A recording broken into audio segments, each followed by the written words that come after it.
નમસ્કાર, આપ જોઈ રહ્યા છો મંતવ્ય ન્યૂઝ અને સીધો સંવાદ સાથે હું છું લખમા. એક દેશ એક ચૂંટણી. હા, દેશમાં લોકસભા, વિધાનસભા અને સ્થાનિક સ્વરાજની સંસ્થાઓની ચૂંટણી એક સાથે યોજવા માટેના વિચાર પર 8 સભ્યોની સમિતિ રચવામાં આવી હતી અને તે કોવિંદ સમિતિએ આજે રાષ્ટ્રપતિ સમક્ષ 18,000 પાનાનો રિપોર્ટ રજૂ કરી દીધો છે, જેની અંદર 47 જેટલા રાજકીય પક્ષોએ અભિપ્રાય પણ આપ્યો હતો, જેમાં 32 મત પક્ષના અને 15 વિપક્ષના પડ્યા હતા. જો કે ભાજપના સાથી પક્ષોએ તેમાં સહકાર અને કોંગ્રેસ તેમજ ટીએમસીએ વિરોધ કર્યો હતો. પરંતુ આ રિપોર્ટમાં એવો ઉલ્લેખ તો છે કે એક સાથે દેશમાં ચૂંટણી કરવામાં આવે, સાથે તેમાં ઘણા ફાયદા પણ થશે તો ઘણી બધી પરેશાનીઓ પણ વધશે. તો એના જ મુદ્દે કરીશું આજનો સીધો સંવાદ.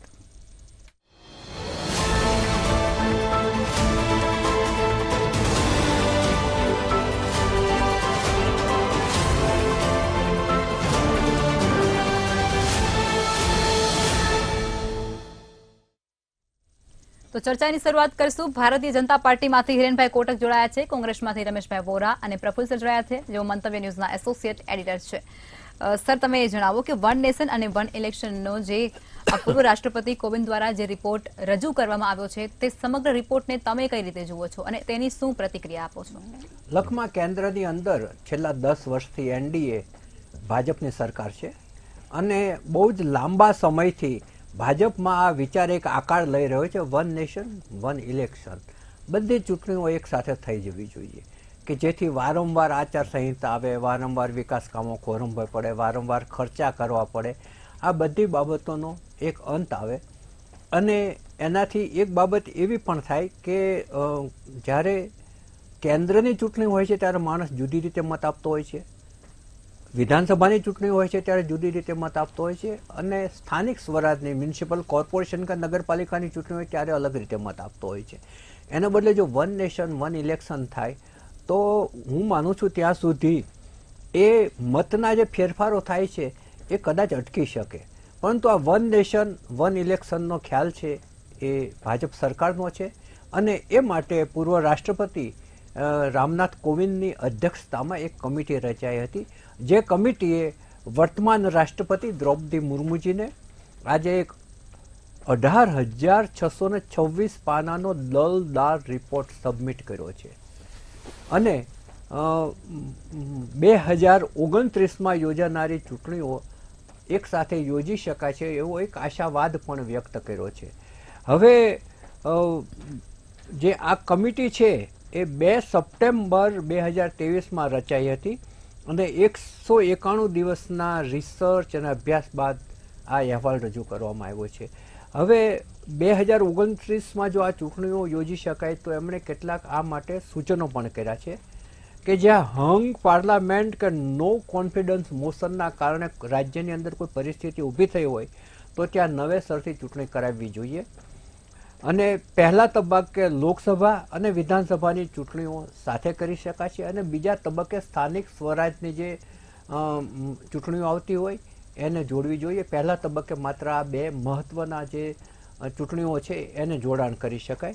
બીજું, આ માટે સિંગલ વોટર લિસ્ટ તૈયાર કરવું પડે અને વોટર આઈડી પણ એ જ રીતે તૈયાર કરવું પડે અને આ કમિટીએ એક સાથે ચૂંટણીઓ કરાવવા માટે જરૂરી સંસાધનો, માનવ શક્તિ, સુરક્ષા દળો એ તમામની આગોતરી વ્યવસ્થા કરવી પડે, કારણ કે બધી ચૂંટણીઓ એક સાથે હોય અને દેશની અંદર કોઈ જગ્યાએ અશાંતિ હોય, કોઈ જગ્યાએ ખેંચતાણ ચાલતી હોય, કોઈ જગ્યાએ ઝઘડા ચાલતા હોય, કોઈ જગ્યાએ આંદોલનો ચાલતા હોય તો સુરક્ષા દળોની બહુ જ મોટી જરૂરિયાતો પડતી હોય છે કે જેથી લોકો ચૂંટણીમાં ગોલમાલ ના કરે.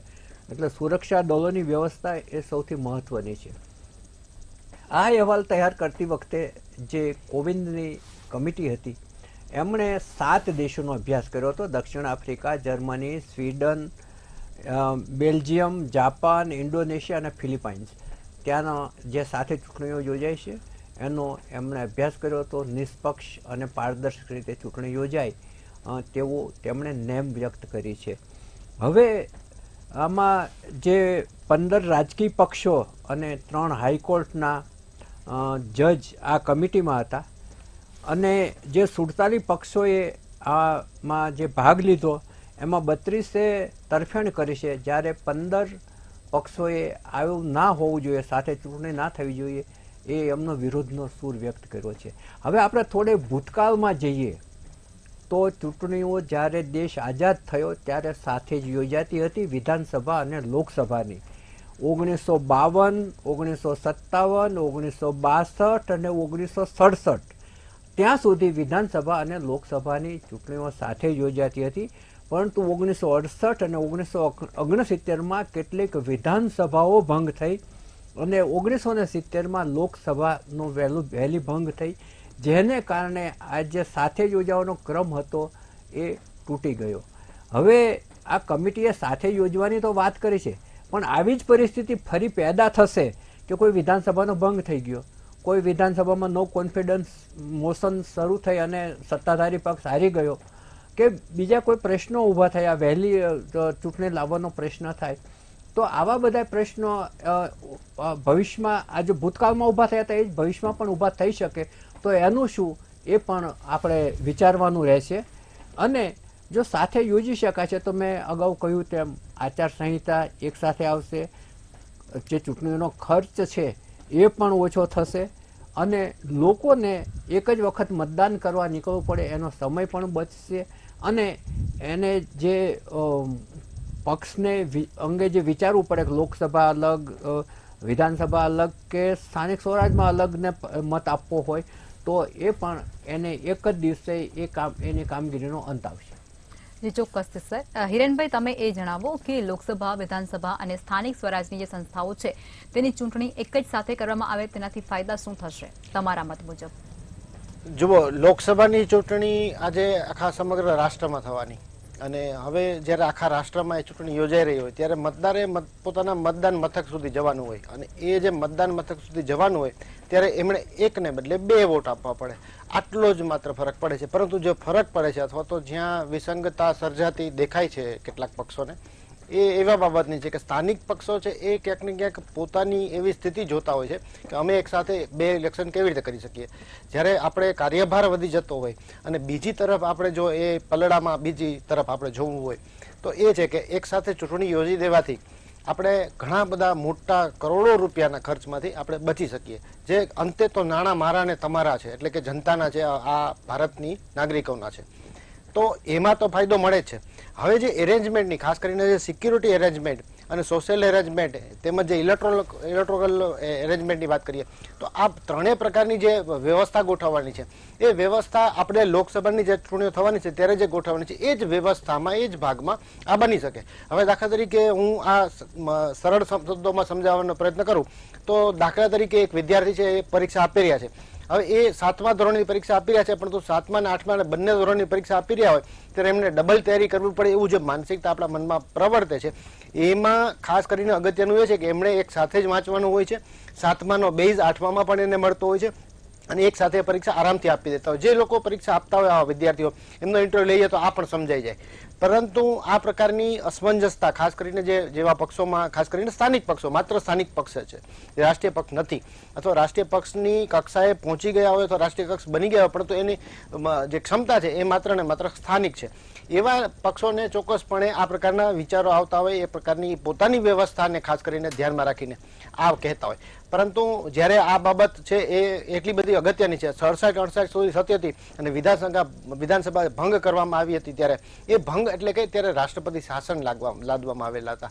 એ રાષ્ટ્રપતિ શાસન આપણા ઇતિહાસમાં સૌથી વધુ કોંગ્રેસ દ્વારા લાદવામાં આવેલા, અને એ તમામ રાષ્ટ્રપતિ શાસનમાં જો નહેરુજીને યાદ કરીએ તો ત્યારથી લઈને અત્યાર સુધીમાં એટલા બધા રાષ્ટ્રપતિ શાસન લાદી અને ઘણી બધી ચાલતી સરકારોને તોડી પાડવામાં આવી છે. ક્યારેક તો પોતાની સરકારને બચાવવા માટે ઇન્દિરાજીએ પણ આ કર્યું છે, એ આપણે સૌ જાણીએ છીએ. અને એના કારણે જે વ્યવસ્થા પહેલેથી ચાલી આવતી હતી એ તૂટી ગઈ, અને એના કારણે આજે ઇલેક્શનનો ખર્ચો છે એટલો બધો અસહ્ય થઈ પડ્યો છે કે એના કારણે ક્યાંક ને ક્યાંક વિકાસમાં પણ એની ગતિ છે એ ધીમી પાડવાનું કામ એ આ પ્રકારની જે ઘટના બને છે એ થાય છે.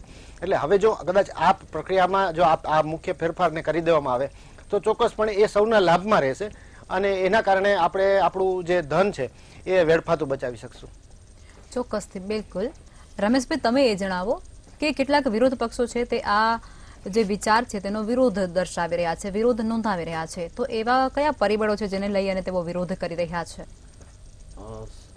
સૌપ્રથમ જે હિરેનભાઈએ જે વાત કરી કે સમય અને ખર્ચ બચે, એ તો સારી વાત છે સમયને, પરંતુ જે પ્રકારે સંવિધાનિક માળખું છે એ સંવિધાનિક માળખા મુજબ જ્યારથી દેશ આઝાદ થયો ત્યારથી લઈને અત્યાર સુધીમાં જે પ્રકારે ચૂંટણી થતી આવી છે એની અંદર ખાસ કરીને દરેક ચૂંટણીની અંદર એના મતદાતાઓ હોય એ મતદાતાના મુદ્દાઓ અલગ હોય, એમની સમસ્યાઓ અલગ હોય ને એને ધ્યાનમાં રાખીને વોટ કરતા હોય છે. જે રીતે સ્થાનિક સ્વરાજ્યની ચૂંટણી હોય તો સ્થાનિક સ્વરાજ્યની ચૂંટણીની અંદર એમના જે પ્રશ્નો હોય એ નળ ગટર પાણી સ્ટ્રીટ લાઇટ રોડ જેવા પ્રશ્નોને ધ્યાનમાં આપીને સ્થાનિક સ્વરાજ્યની ચૂંટણીમાં વોટિંગ કરતા હોય. એ જ રીતે વિધાનસભાની અંદર સરકારી યોજના છે, મોંઘવારી છે, બેરોજગારી છે, શિક્ષણ છે અને લોકસભાની ચૂંટણીની અંદર દેશના હિતમાં અગત્યની કોઈ મહત્વની બાબતો એને ધ્યાનમાં રાખીને ચૂંટણીની અંદર મતદાન કરતા હોય છે. પરંતુ આ એક દેશ એક ચૂંટણી જો કરવામાં આવે તો કેટલાક એવા પ્રશ્નો એવા છે કે પ્રાદેશિક પક્ષોને એવો ડર છે કે તેમના સ્થાનિક મુદ્દાઓને મજબૂત રીતે ઉઠાવી શકશે નહીં, કારણ કે રાષ્ટ્રીય મુદ્દાઓ કેન્દ્રમાં આવશે. આ સિવાય ચૂંટણી પંચ અને ચૂંટણીની રણનીતિના મામલે રાષ્ટ્રીય પક્ષો સાથે સ્પર્ધા કરી શકશે.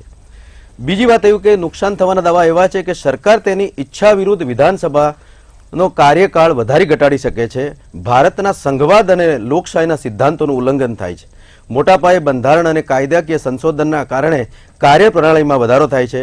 પ્રાદેશિક મુદ્દાઓ રાષ્ટ્રીય મુદ્દાઓને ઢંકાવવાની ભીતિને રાજ્ય ચૂંટણી સ્તરે અસર પડે છે. એક સાથે ચૂંટણી થવાથી સરકારની લોકો પ્રત્યેની જવાબદાર નકારાત્મક અસર વધે છે. આમ એક દેશ એક ચૂંટણી કરવાથી ઘણા ફાયદાની સાથે સાથે નુકસાન પણ છે. હું બેન બીજી એક વાત કરું કે જે રીતે સંવિધાનિક મુદ્દા મુજબ આ ચૂંટણી અલગ અલગ સમયે 5 વર્ષ પછી થતી હોય છે. જે રીતે દેશના સંવિધાનની અંદર અલગ અલગ વિભાગો છે, જે રીતે આપણે કહ્યું કે ભાઈ ચૂંટણી એક સાથે થાય તો સમય અને ખર્ચ બચે, પરંતુ કેટલા એવા સરકારી વિભાગો છે કે જેની અંદર સમય અને ખર્ચને ધ્યાનમાં રાખવામાં નથી આવતો. પરંતુ સંવિધાનિક જે માળખું છે, જે રીતે હું વાત કરું કે આ દેશની અંદર ન્યાયપાલિકા, તો ન્યાયપાલિકા અને ન્યાયતંત્ર છે એની અંદર ₹1 સરકારને આવક થતી નથી, પરંતુ સંવિધાનિક માળખા મુજબ ન્યાયપાલિકા એટલા માટે રાખવામાં આવી છે કે દેશની અંદર જો કોઈ વ્યક્તિ ક્રાઇમ કરે તો એ ક્રાઇમની અંદર ઘટાડો કરવા માટે અને જે ગુનેગારોને સજા કરવા માટે ન્યાયપાલિકાની રચના કરવામાં આવી છે. એવી જ રીતે પોલીસ વિભાગ છે, તો પોલીસ વિભાગ છે પ્રજાની જાનમાલ અને કાયદાનું રક્ષણ કરે છે. કાયદો અને વ્યવસ્થાનું પાલન કરવા માટે પોલીસ વિભાગ રાખવામાં આવે છે. એવી જ રીતે ભારત દેશની અંદર જે રીતે રેવન્યુ વિભાગ છે, તો રેવન્યુ વિભાગની અંદર એને આવક થાય છે. એમ સરકારના અલગ અલગ વિભાગોની અંદર કેટલાય વિભાગો એવા હોય છે કે જેનાથી કશું ફાયદો થતો નહોતો, પરંતુ સંવિધાનિક માળખા મુજબ જે પ્રકારે જરૂર છે એ પ્રકારે એમને રાખવામાં આવ્યા છે. માટે જો ચૂંટણી એક દેશ એક ચૂંટણી કરવામાં આવે તો પહેલા તો મતદાતાને કન્ફ્યુઝન થાય છે કે મારે સ્થાનિક સ્વરાજ્યની ચૂંટણીમાં કોને મત આપવો, મારે વિધાનસભામાં કોને મત આપવો અને મારે લોકસભામાં કોને મત આપવો. અને એક ઇન્ડિયા ટુડે 2015માં IDFC સંસ્થા દ્વારા હાથ ધરાવેલ સંરક્ષણ ટાંકીને જણાવ્યું હતું કે એક સાથે ચૂંટણી યોજવામાં આવે તો 77% સંભાવના એવી છે કે મતદારો રાજ્યની અને લોકસભામાં એક જ રાજકીય પક્ષ અથવા ગઠબંધનને પસંદ કરે. જી ચોક્કસ, બિલકુલથી. હિરેનભાઈ તમે એક મિનિટ હિરેનભાઈએ આક્ષેપ કર્યો કે કોંગ્રેસ વખતે વધુમાં વધુ કલમોનો દુરુપયોગ કરી અને વિધાનસભાઓનો ભંગ થયું હતું ને એને કારણે આ થયું છે. એ આક્ષેપનો જવાબ તમે ના આપ્યો. હિરેનભાઈએ જે વાત કરી એ ભૂતકાળની વાત છે અને મેં જે વાત કરી આ એક સર્વેની વાત કરી કે સર્વે એવું કહે છે કે 77% સંભાવના એવી છે અને મતદાતા રાજ્ય અને લોકસભામાં એક જ રાજકીય પક્ષ અથવા ગઠબંધનને પસંદ કરે છે. અને તેવા જ સમયે જો 6 મહિનાના અંતરાળની અંદર જો ચૂંટણી યોજવામાં આવે તો 61% મતદારો એક જ પક્ષને પસંદ કરે છે. આ એક દેશ એક ચૂંટણી થાય તો એના માટેની એક સર્વેનો. હિરેનભાઈ, જે આ નુકસાન અત્યારે રમેશભાઈ ગણાવી રહ્યા છે એનો ટૂંકમાં જવાબ આપી દો અને પછી આપણે આગળ વધીએ. આ નવી જે વ્યવસ્થા કદાચ અમલમાં આવી જશે તો ચોક્કસપણે એનો માત્ર ફાયદો ને ફાયદો જ છે. અને કોઈ પણ મતદારને ક્યારેય પણ અસમંજસની સ્થિતિમાં મુકાવવું નહીં પડે કે મારે કોને વોટ આપવો. ખાસ કરીને જ્યારે એ મત આપવા જશે ત્યારે એની સામે બેલેટ પેપર હશે, એમની પાસે પણ પ્રચાર કાર્ય જે થતું હોય એમાંથી પણ બધું પોતાના ઉમેદવારો નક્કી કરવાની સત્તા હશે. આપણે જે રીતે જોઈએ છીએ આવું ઘણીવાર બને પણ છે કે એક સાથે 2 ચૂંટણીઓ એક સાથે આવી જાય ને એમને બે મત આપવાના હોય છે. તો ત્યારે એમને જ્યારે આપણે અત્યારે જો ઇલેક્ટ્રોનિક આપણે જે સિસ્ટમથી આપીએ છીએ EVM દ્વારા મત આપીએ ત્યારે આપણે આ કામ ખૂબ જ સરળ થઈ ગયું છે અને ભવિષ્યમાં આના જે ફાયદાઓ છે એનું પ્રમાણ ખૂબ જ મોટું હોવાના કારણે ચોક્કસપણે આ થશે તો એ પણ વ્યવસ્થામાં ગોઠવાઈ જશે. ડિજિટલ યુગમાં કંઈ પણ અશક્ય નથી. આજે ઘણી બધી એવી વ્યવસ્થાઓ છે. આપણે એક સમયે એવું કહેતા હતા, ઘણા બધા આપણા દેશમાંથી વિરોધ પક્ષો કહેતા હતા, કેટલાક વિદેશોમાંથી પણ એવું કહેતા હતા કે આપણે ત્યાં digital India, digital currency, digital આપણે ટ્રાન્ઝેક્શન એ શક્ય જ નથી. પરંતુ આજે પણ એ ડિજિટલ વ્યવહારો થાય છે, આરામથી કરે છે લોકો. અને આપણે જોઈએ છે કે જી, બહાર બિલકુલ, નીકળીએ બિલકુલ. તો કેળાની રેકડી પર પણ આપણે QR કોડ થી જોવા પેમેન્ટ મળે લેવાની છે, વ્યવસ્થા હા. જોવા મળે છે. જી, તો આપણે બિલકુલ. નવી વ્યવસ્થામાં ચોક્કસપણે બહુ સારી રીતે બંધ બેસતા ગોઠવાઈ શકીએ એમ છે. નવું ભારત એ હિરેનભાઈ, હા. શિક્ષિત ભારત છે. જી, ચોક્કસ છે. બિલકુલ. તમે એ જણાવો કે જો કોઈ વિધાનસભા કે લોકસભા એની મુદત પહેલા જ ભંગ થઈ જશે તો એના માટે ચૂંટણીની કોઈ સંભાવના રહેશે અને ત્યાર પછી અને રહેશે તો એના માટેના મુદ્દા કયા હશે? સ્વાભાવિક રીતે જો આપણે ત્યાં એક પેટા ચૂંટણી શબ્દ આપણે જાણીએ છીએ. જ્યારે પણ આવું કંઈ પણ બને છે તો ત્યારે પેટા ચૂંટણીઓ થતી હોય છે. તો એ સ્વાભાવિક રીતે નિરંતર ચાલતી પ્રક્રિયા છે. પરંતુ વિધાનસભા ભંગ થઈ જાય કે આખી લોકસભા જ ભંગ થઈ જાય એ પ્રકારની સ્થિતિ છે એ ભારતીય જનતા પાર્ટીના શાસનમાં આપણે ક્યારે પણ નથી જોઈ. અને માનનીય મોદીજીએ જે પ્રકારે આ શાસન કર્યું અને એ પ્રકારે ભારતીય જનતા પાર્ટીની સરકારોમાં આ સ્થિતિ છે જ નહીં. રાષ્ટ્રપતિ શાસન લાદવાની કે આ પ્રકારની વ્યવસ્થાઓ જ્યાં પણ કોઈ પણ પ્રકારની આવી સમસ્યા સર્જાય ત્યારે ભારતીય જનતા પાર્ટી દ્વારા એના શાસન દ્વારા આ એનું સમિતિ જે આ નિરાકરણ રિપોર્ટ- લાવવામાં આવે છે. જી. નહીં કે એને વિખેરી નાખવું, એને જી, વિચ્છેદિત ચોક્કસ. કરી નાખવું પરંતુ અને સત્તા અવિરત મેળવવી. કોઈ ભાજપ પક્ષ જ ચાલશે એવું ગણી અને આ રિપોર્ટ તો રજૂ નહીં કરવામાં આવ્યો હોય ને? ના, બિલકુલ નહીં. કેમ કે જે કંઈ પણ આ વ્યવસ્થા ગોઠવાઈ રહી છે એ ભારતની જે ચૂંટણી વ્યવસ્થા છે એના માટે ગોઠવાઈ રહી છે. જી. પરંતુ ભારતીય જનતા પાર્ટીનું શાસન રહેશે એ આપ પણ જાણો છો, હું પણ જાણું છું અને દર્શકો પણ જાણે છે કે માત્ર ને માત્ર ભારતીય જનતા પાર્ટીના સુશાસનમાં જે પ્રકારના નિર્ણયો થયા છે છેલ્લા 20 વર્ષની ચર્ચા પણ અમુક કરીએ તો સંજોગોમાં જો નરેન્દ્ર એ મોદીના અમુક શાસનમાં સંજોગોમાં ભંગ થશે તો એના માટેના મુદ્દા કયા હશે? ચોક્કસપણે એ પ્રાવધાન એમાં હશે. આપણી સામે એ વિગતો હજુ સુધી આવી નથી. પરંતુ એ જ્યારે પણ આવું કંઈ ભંગ થશે તો એની ચૂંટણી સ્વાભાવિક રીતે કરવી જ પડે. એનો કોઈ બીજો રસ્તો હોય જ નહીં. કદાચ આપણે હું ને તમે પણ વિચારવા બેસીએ તો પણ એનો બીજો કોઈ રસ્તો ન હોય. આવું કદાચ બને તોની વાત છે. પરંતુ એવું ન થાય અને પ્રજાનો મત છે એ જળવાઈ રહે એ દિશામાં જ અને જે પ્રકારે આપણે આ જે લોકશાહી છે એ લોકશાહીનું જતન કરવું હશે તો ચોક્કસપણે એક એવી મજબૂત વ્યવસ્થા ગોઠવવી પડશે કે આ પ્રકારનું કંઈ બને જ નહીં. અને છતાં પણ બને તો એના માટેની વ્યવસ્થા પણ સરળ હોય. ચોક્કસથી. રમેશભાઈ, તમે એ જણાવો કે વન નેશન અને વન ઇલેક્શન જો લાગુ થશે તો શું સંવિધાનમાં ફેરફાર કરવા પડશે હા, જે અને રીતે કરવા પડશે તો કયા કયા? હા, જે રીતે ભારતના સંવિધાન મુજબ આખો દેશ ચાલી રહ્યો છે ત્યારે જો એક સાથે ચૂંટણી યોજવામાં આવે તો બંધારણની જોગવાઈમાં બદલાવ કરવો પડે. બંધારણની કલમ 83, 85, 172, 174 અને 356ની જોગવાઈઓમાં સુધારો કર્યા વિના લોકસભા કે રાજ્યસભા વિધાનસભાની ચૂંટણીઓ એક સાથે યોજી શકાય નહીં એવું બુક્સના માધ્યમથી જાણવા મળેલ છે. અને બીજું કે જે એક દેશ એક ચૂંટણીની જે વાત કરીએ છીએ તો અત્યારે જે ભારત દેશની અંદર 28 રાજ્યો અને 8 કેન્દ્ર શાસિત પ્રદેશો આ તમામની અંદર અડધા કરતા ઉપર રાજ્યો ભારતીય જનતા પાર્ટીનું શાસન છે. જો એક દેશ એક ચૂંટણી કરવામાં આવે અને એમનો કોઈ એમ એવો હોય કે તમામ સ્થાનિક સ્વરાજ્યની ચૂંટણીથી લઈને લોકસભાની અંદર તમામ જગ્યાએ એમણે સત્તામાં આવે ને તો આજે આપણે જોઈએ છીએ કે ભારત દેશના 28+8 રાજ્યોમાંથી અડધા રાજ્યોમાં એમની સરકાર છે ત્યારે તમામ સંવૈધાનિક સંસ્થાનો દુરુપયોગ કરવામાં આવે છે.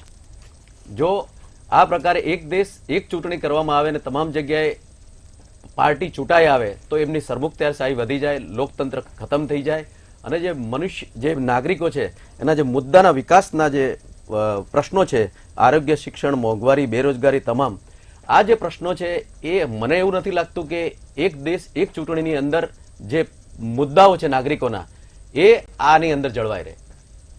ચોક્કસથી, બિલકુલ.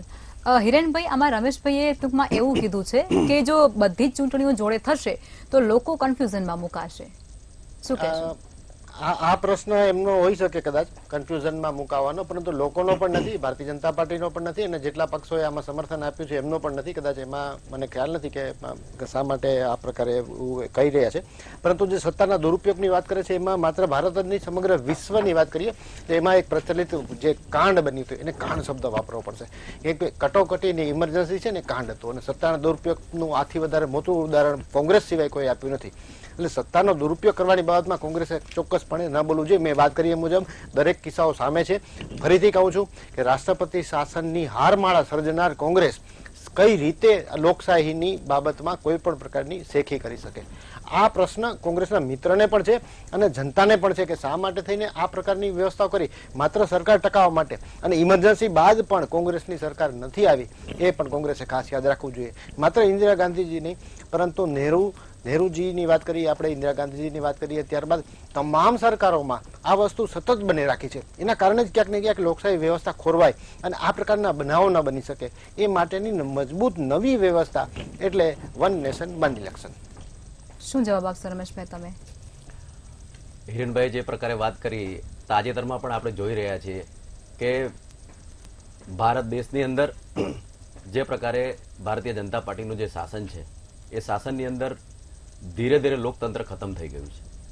કોઈ પણ વ્યક્તિ અવાજ ઉઠાવે એના બીજા જ દિવસે એની પર ઈડી અને સીબીઆઈની રેડ કરવામાં આવે છે. અને આ તમામ વાતથી સમગ્ર ભારત દેશના લોકો વાકેફ છે. હવે આનાથી વધારે તો હું એમને બીજું કશું કહી ના શકું, કેમ કે ભારતીય જનતા પાર્ટી સિવાયના કોઈ પણ વ્યક્તિ સહેજ પણ લોકતંત્ર માટે અવાજ ઉઠાવે એટલે બીજા જ દિવસે એમની સામે કાયદેસર પગલાં લેવામાં આવે છે. અને એ જ વ્યક્તિ જ્યારે એમનો પક્ષ છોડીને ભારતીય જનતા પાર્ટીમાં જાય ત્યારે એ તમામ તપાસો બંધ થઈ જાય છે.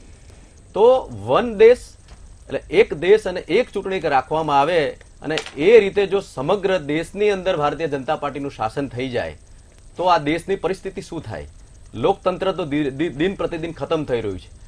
કોંગ્રેસનું શાસન હતું ત્યારે આજ દિન સુધી ક્યારે સંવિધાન હટાવો બાબતે ક્યાંય કોઈ જગ્યાએ એવા મોરચા નતા નીકળતા, ક્યાંય જગ્યાએ રેલી નથી નીકળતી. પરંતુ ભારતીય જનતા પાર્ટીનું શાસન જ્યારથી આવ્યું છે ત્યારથી 2014 થી 24 દરમિયાન લોકોના મોઢે ભારતનું સંવિધાન બદલવાની, હટાવવાની વાતો ચાલી રહી છે. શું ખરેખર ભારતના સંવિધાનના પ્રતાપે જ ભારતીય જનતા પાર્ટીના પ્રધાનમંત્રી, ભારતીય જનતા પાર્ટી એ ચૂંટીને લાવેલા પ્રધાનમંત્રી જ્યારે દેશની અંદર લોકતંત્રને માનતા હોય, સંવિધાનને માનતા હોય ને એમના જ શાસનની અંદર 10 વર્ષની અંદર કોઈ પણ પ્રશ્ન પૂછો કે ભારત દેશનું સંવિધાન ખતરામાં છે, ભારત દેશનું સંવિધાન ખતરામાં છે. દેશની અંદર જ્યાં જોવો ત્યાં પ્રોટેસ્ટ થઈ રહ્યા સરકાર વિરુદ્ધમાં, ક્યાંક કોઈ ઈવીએમ વિરુદ્ધમાં પ્રોટેસ્ટ કરી રહ્યા છે, ક્યાંક કોઈ ખેડૂતો પ્રોટેસ્ટ કરી રહ્યા છે.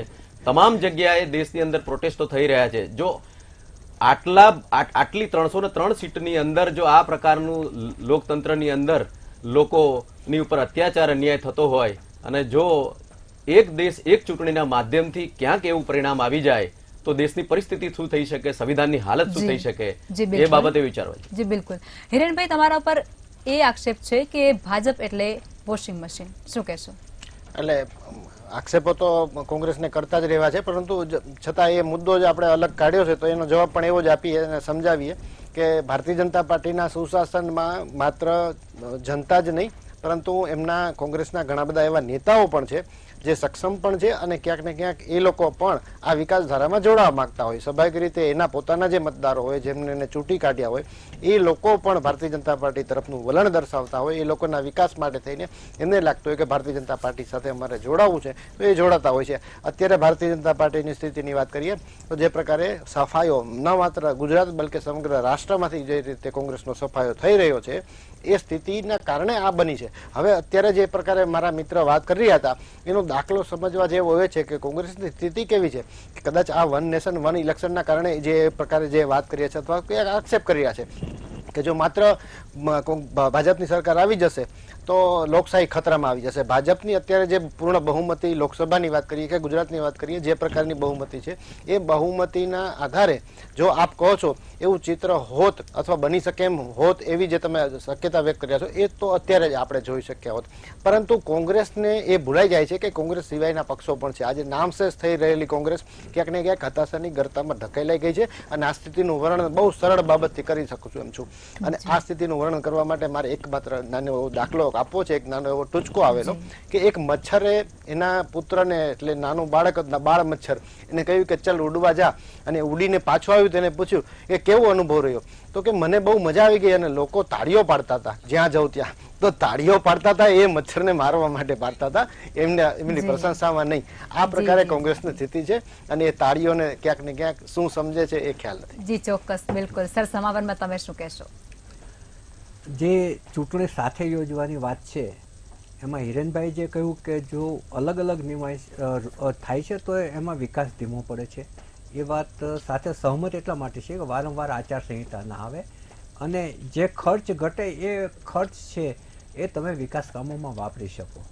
પરંતુ લોકશાહીની જે વાતો કરી બંને મિત્રોએ, કોંગ્રેસ અને ભાજપ, રમેશભાઈ અને હિરેનભાઈ, તો લોકશાહીમાં સૌથી એક વસ્તુ છે કે મતદાર એક વખત મત આપી દે પછી 5 વર્ષ સુધી મતદાર બંધાયેલો છે, એને ચૂંટેલો પ્રતિનિધિ ખુલ્લો છે, ગમે ત્યારે રાજીનામું આપીને બીજા પક્ષમાં જતો રહે, તો એને હું માનું છું ત્યાંથી પ્રજાદો ગણાવવો જોઈએ. કારણ કે એને જે સિમ્બોલ ઉપર મત આપ્યા છે એ જે વ્યક્તિને એને ચૂંટીને જે પક્ષમાંથી મોકલ્યા છે એ પક્ષને એ જ્યારે છોડીને બીજે જાય છે. અને બીજી વસ્તુ એ છે કે માની લો કે પ્રજાએ ચૂંટીને મોકલ્યા પછી એ ધારાસભ્ય ગમતો નથી કે એ કંઈ કામ નથી કરતો, તો એની પાસે એને પરત બોલાવવા માટેનો કોલ બેકનો કોઈ અધિકાર નથી. એટલે પ્રજા છે એ બંધાયેલી છે, ચૂંટાયેલો પ્રતિનિધિ છે, એ છૂટો છે. આ જે બાબત છે ને એ ક્યારેક લોકશાહી માટે બહુ જ નુકસાનકારક પુરવાર થશે. બીજી વાત એ છે કે માની લો કે 60 મતો પડ્યા, 60માંથી એક પક્ષને 35 મત મળ્યા, બીજાને 15 મત મળ્યા અને બીજા જે અપક્ષોને પરચરણ ઊભા હતા એમને 10 મત મળ્યા. તો જે 35 મત છે જેને મળ્યા એ ચૂંટાયેલા જાહેર થાય. પરંતુ 35 મળ્યા એનો અર્થ એટલે 100માંથી 65 એમને વિરોધ કર્યો છે. એટલે બહુમતી તો એનો વિરોધ છે અને છતાંય ચૂંટાયેલા જાહેર થાય છે. આ એક બહુ, અને એટલા માટે 100% મતદાન થવું જોઈએ એવી પણ એક વ્યવસ્થા આવી જોઈએ. વિદેશમાં ઘણી જગ્યાએ છે. જો આપણે વન નેશન વન ઇલેક્શનનો કાયદો લાવતો હોય તો સાથે સાથે 100% મતદાન થાય એના ઉપર પણ ભાર મુકાવવો જોઈએ. વિદેશની અંદર અનેક જગ્યાએ એવી જોગવાઈ છે કે કોઈ વ્યક્તિ કોઈ કારણસર મતદાન દેવા ના જઈ શક્યું તેને પેનલ્ટી થાય છે અને બીજી વખત એને કોન્શિયસ કરવામાં આવે છે કે ફરી આવી ભૂલ ના થવી જોઈએ. એટલે હું માનું છું જ્યારે લોકશાહી પુખ્ત ત્યારે જ થાય કે જ્યારે એના તમામ પાસાઓ છે ને એ સારી રીતે ગોઠવવામાં આવે. અને બીજી વાત એ છે કે કોઈ પણ નવી વ્યવસ્થા લાગુ પડે ત્યાંના ફાયદા અને ગેરફાયદા બંને હોય, પરંતુ જ્યાં ફાયદા વધુ હોય અને ગેરફાયદા ઓછા હોય તો એ લાગુ કરી શકાય. જી ચોક્કસથી. હિરેનભાઈ, રમેશભાઈ અને પ્રફુલ્લ સર અમારી સાથે ચર્ચામાં જોડાયા તે બદલ ધન્યવાદ. જો આ રિપોર્ટ અને પ્રસ્તાવ સાથે તમામ પક્ષો સહમત થશે તો 2029થી તેનો અમલ થઈ જશે અને આ માટે ડિસેમ્બર 2026 સુધીમાં 25 રાજ્યમાં વિધાનસભાની ચૂંટણી યોજવી પણ ફરજિયાત બનશે. તો આ સાથે ચર્ચાને સમાપ્ત કરીશું. કાલે ફરી મળીશું. નમસ્કાર.